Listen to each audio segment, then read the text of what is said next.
From the newsroom of Impact Alpha, I'm Brian Walsh, and this is your Impact Briefing for Friday, December 17th.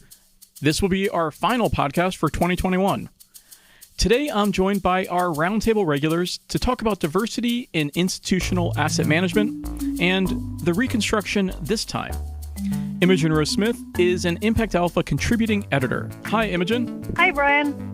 And David Bank is Impact Alpha's editor and CEO. Hi, David. Hey to both of you, Brian and Imogen. But first, here's what you need to know from this week in impact investing. Gender lens investment funds continue to proliferate, but fundraising has been tough. Project SAGE found 206 gender lens funds in its fourth roundup of funds that prioritize women as founders, workers, or customers. But the funds report commitments of only $6 billion against their collective target of $13 billion. Totals barely budged in the first half of this year. Also on the rise, investing in reducing food waste, which is a major contributor to climate change. Commercial and catalytic investors have poured $5 billion this year, up from $4 billion last year, into various technologies and tools that help reduce food waste. Hot areas of investment: cold chains, imperfect and surplus produce, edible coatings, and anaerobic digestion or organic waste. Executives at Toyota and Harley-Davidson are dreaming electric. Toyota is lagging rivals like Ford and GM and declined to sign a pledge last month to phase out fossil fuel engines by 2040. But Toyota said it would invest $35 billion in 200 EV models. Harley is spinning off its electric motorcycles as Livewire and going public via a SPAC. Another example of what Amy Cortese of Impact Alpha calls renewcos. Carbon America raised $30 million to capture and sequester carbon. This Colorado-based company finances and develops projects to help the biggest emitters cut their carbon footprints. The U.S. Department of Labor is proposing rules to once again allow managers of pension funds and retirement accounts to consider ESG in their investment decisions. The new rules would reverse an effort by the Trump administration to discourage consideration of environmental, social, and governance factors by pension fund fiduciaries, which itself was a reversal of Obama-era guidance, which itself was reversal of Bush-era guidance. And finally, the Impact Task Force delivered proposals for mobilizing capital for a just transition. Among the recommendations, mandatory impact accounting. The 120-member strong group included agents of impact like UN Special Envoy Hiro Mizuno, Courageous Capital's Lori Spangler, and Leapfrog's Andrew Cooper. Impact Alpha subscribers got all of these stories and more in their email each day this week. Now it's time for our featured conversation. Welcome back, Imogen and David. Now, Imogen, you wrote a column this week in your Institutional Impact series talking about diversity and inclusion in institutional asset management, or the lack thereof. Tell us about it. Sure. I think the lack thereof is really the point. There has been an effort. It really started a couple of years ago, but certainly in a post sort of George Floyd universe, there's been a fairly public, very conscious effort on the part of institutional investors, but I'm really talking here about the sort of ultra elite of the elite institutional asset management, which is the sort of foundation endowment investors, particularly university endowments, OCIOs, which is outsourced CIOs, and to a certain extent, the broader alternative investment community, meaning hedge funds and private equity in particular, to be more inclusive and paint a sort of more inclusive picture of who they are as investors and who they are as an investment team. And so what my column really dives into is, are they really walking the walk as well as talking the talk? And put simply, I don't think they are. I think there's a lot of discussion about inclusion and a lot of, in some cases, well-meaning conversations. But when you actually look down and you look at who these organizations are hiring, who works there and who are in positions of leadership, you see that it tends to be a lot of, in particular, no surprise, white men with a certain kind of background, a certain kind of education, some white women. and that there really is not a lot of inclusion. Imogen, I love the game you proposed, which was look at the websites of some of the, say, university endowments who tend to publish these things, and then you can see the investment team, and then you can also hold that up against the pledges and commitments they've made to diversity. And there's a little bit of a disconnect, I guess. Yeah, and so my point is, when you run out of things to talk about with your family over the holiday break, you can go in and take a look at, name any university endowment and just look at how diverse they really are. And if you see a lot of women represented now, take a look at sort of previous iterations of their website and how recent those changes are. And there are historical reasons for this. University endowments, in particular, hedge funds do this as well, tend to hire based off background and references. And so as a result, you tend to see, and this is what they were told to do, because they were told this is how you breed excellence, and that you want people who think and look and act like you, because that's how you're going to have the best team. And you're all going to get along, and it's going to be cohesive, and you're going to have happy outcomes. And so that's so really sort of the model that David Swensen, who was the long-time head of the Yale endowment, that's what he promoted, and he was very, very successful. And so these organizations have deliberately basically been elitist. Now, that doesn't mean that they're racist. It doesn't mean they're sexist. It doesn't mean any of these things. But they created a very insular, very self-referential culture. And what has happened is in the last 18 months, society has said to them, like, this isn't good enough. And this isn't just coming from outside. Like, this is also coming from internally. Like, these organizations, a lot of people at these organizations want to do better. And they realize, oh my God, like, we have not been inclusive enough.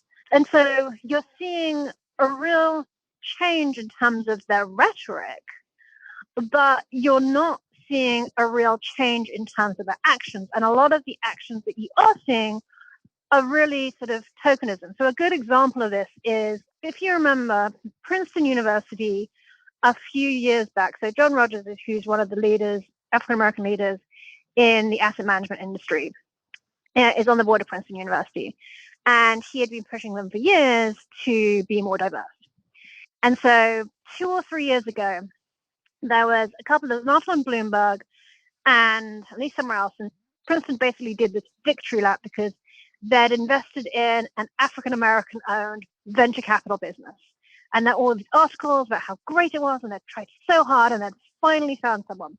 And my favorite part of this whole thing was how they met the manager.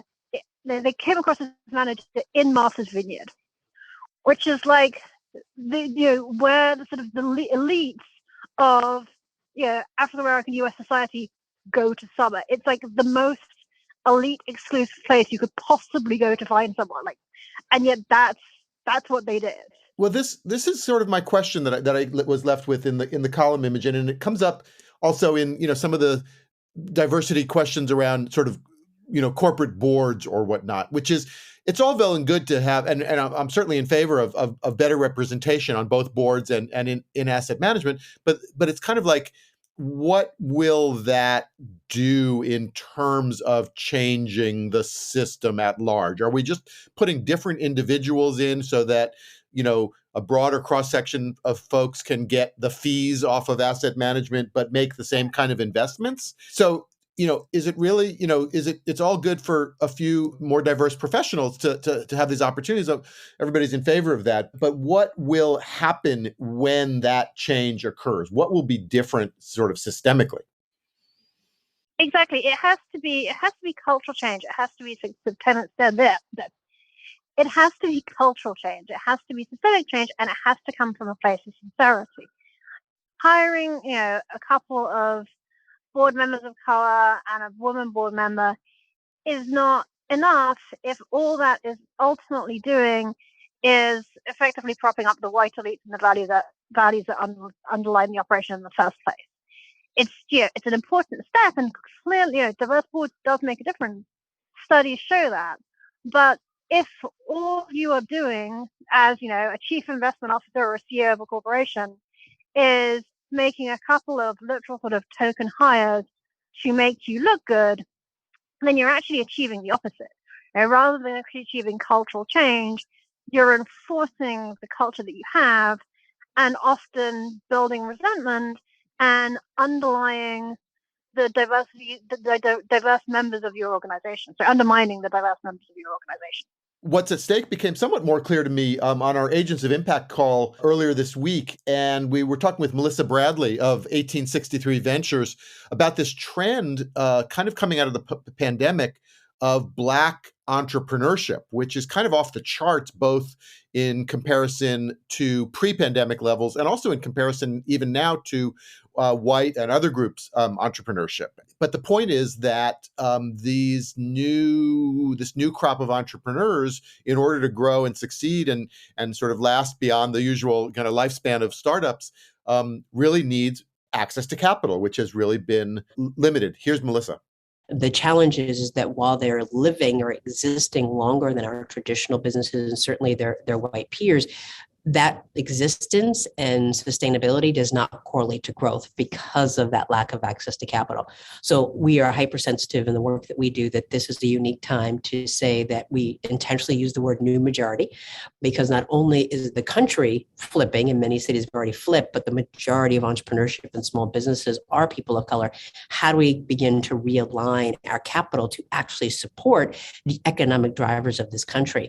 It was not lost, I'm sure many on this call, when cities said that there is a $16 trillion in opportunity costs because of historical racism and marginalization. And I would say, whether or not you care about race, gender, and racial equity, from a pure American competitive standpoint, that is a real challenge that we need to overcome if we want to continue to be, if it's even possible, the economic superpower of investing in those that are actually the business drivers in this country. Yeah, I think that's really true. I think that we need to change who allocates capital, but again, it's not necessarily about who is the CIO at public pension plans or who is the CIO at endowments. It's who's on the front line, like who are the investment staff making these decisions, and how are they empowered and enabled to make inclusive choices and rewarded for it.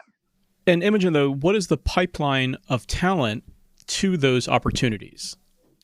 Well, you see, that gets into a sort of a sticky issue. What you'll hear a lot is, oh, well, we would love to hire, a person of color in this role. But you know what? We just can't find the talent. It's so hard, and that is so clearly bullshit. So it's not necessarily that the pipeline of talent is the problem. It's how you look for talent and then how you support and build that talent. And that's everyone, like that's what people need to do. And they need to say, okay, let's look outside of where we would currently look for employees, find the skill set that we need, bring that person in, and then ensure that we set that person up to succeed. Rather than what you're seeing a lot of is, oh, let's go find, a woman of color. She doesn't actually need to do anything at the organization. She can just sit there, which is terrible, right? It's the opposite of what you should be doing. Can you give an example of an institutional asset manager who is doing this well, who is actually walking the talk and taking the necessary steps, not just to tick the box, but to or engage in tokenism, but to actually change their culture and change their practices and change their way of how they think about bringing talent into their investment process, and how do they think about supporting diverse talent, and how do they think about building a truly inclusive culture that generates strong performance. So who does this well, or who's at least further along in the journey in doing this well? Also a hard question to answer, because the manager that was most respected for doing this was Vista, a firm run by Robert Smith, who's the other most well-known African-American leader in asset management, and they have a large amount of investment from public pension plans. The problem with Vista is that Robert Smith recently was fined a significant amount for not paying taxes. Oops. So, yeah. And they were really held out as the poster child that does this well, and has sort of built it into their DNA and always has seen it as being important. There are a couple of OCIO firms that try and do a good job of this. There are some that sort of see themselves as specializing in it. But I think everyone. I guess the point is like many people in the space are on a journey, and it's a learning curve. And there are very few organizations that you can yet point to within asset management and say, yes, they're doing a good job. I think what you can see is the real difference between the people who are doing it sincerely and trying, and the people who are basically, doing it as woke virtual signaling to make the powers that be feel better about themselves and pat themselves on the back. It was interesting to me, Imogen, in the column, and you cite the House Financial Services Committee report, which says, we must do more. And there's a Knight Foundation asset management report, and it says we must do more. And the head of State Street Global Advisors was testifying, and he said we must do more. And everybody's saying we must do more, but aren't some of those folks, in a position to see that we do more? Well, exactly. And look, we've been talking about this in the public pension fund sector for 20 plus years. You asked who does a good job. Denise Napier, who was for decades the treasurer of Connecticut, dedicated her life to doing this at the Connecticut State Investment Plan. Like, this is not a new story. It's not a new conversation. And yet, all of a sudden, the State Streets of this world who serve public pension plans are acting like, oh, of course we should do more. Like, if they really wanted to do more, they would have done it by now. So what are the signs that people are serious and not just paying lip service to this? Now, forget about the examples, but what are the signals that you look for those who are taking this seriously? I always look at what roles people have within an organization. How many women and people of color do you have in your investment staff? All your diversity people in roles that are either sales or marketing. Sometimes, if you have an organization that has issues, it's a tell. If you have I'll give you a good example. The chief risk officer at Credit Suisse was a woman. When Credit Suisse just, what was that, a year ago, had huge risk issues in their bank.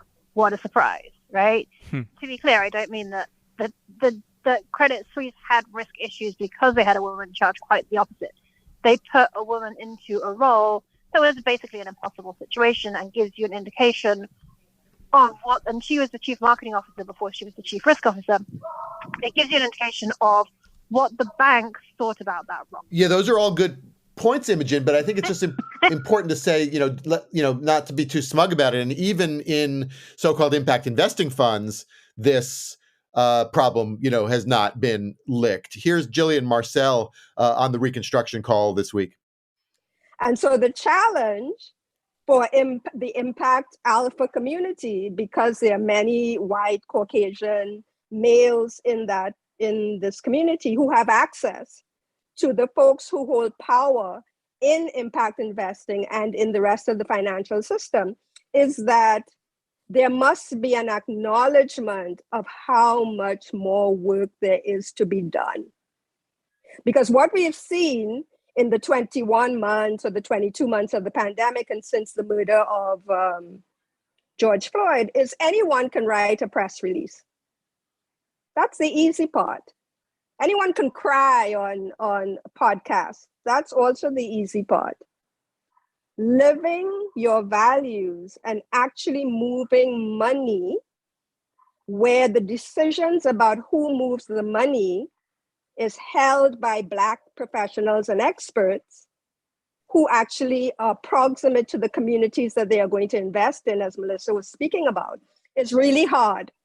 And if you didn't think it was hard, the last 13 months have shown that not only is it hard, but people are not prepared to take the actions for that to happen. Because what we have seen is that the performance of centering Blackness has happened, but the actual genuine actions of doing that have not happened. And they have not happened more so in the finance and investment world. I think all of this is to underscore the fact that going into 22, it really needs to be about more than words. It needs to be action, if that's on the asset management side or on the institutional asset management side or the impact investing side. No one can now say they're not aware of these issues. The challenge is to step up and really begin to achieve change. Well, I think that's certainly a good place for us to leave it, not just for this conversation, but for this year's Impact Alpha's podcast series. Thank you so much, Imogen Rose-Smith. Thank you. And happy holidays, everyone. And thank you so much, David Bank. And I was going to say the same thing. Happy New Year and happy holidays to both of you and to all of our listeners. And that's going to do it for your Impact Briefing. More all day, every day at impactalpha.com. Subscribe to get full access to the site and the daily brief. Right now, we have our best deal of the year. Take $200 off your first year subscription if you go to impactalpha.com/subscribe.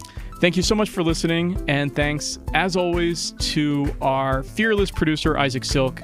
I'm Brian Walsh, head of sustainability for the capital markets firm TP ICAP. Until next year, until 2022, take good care.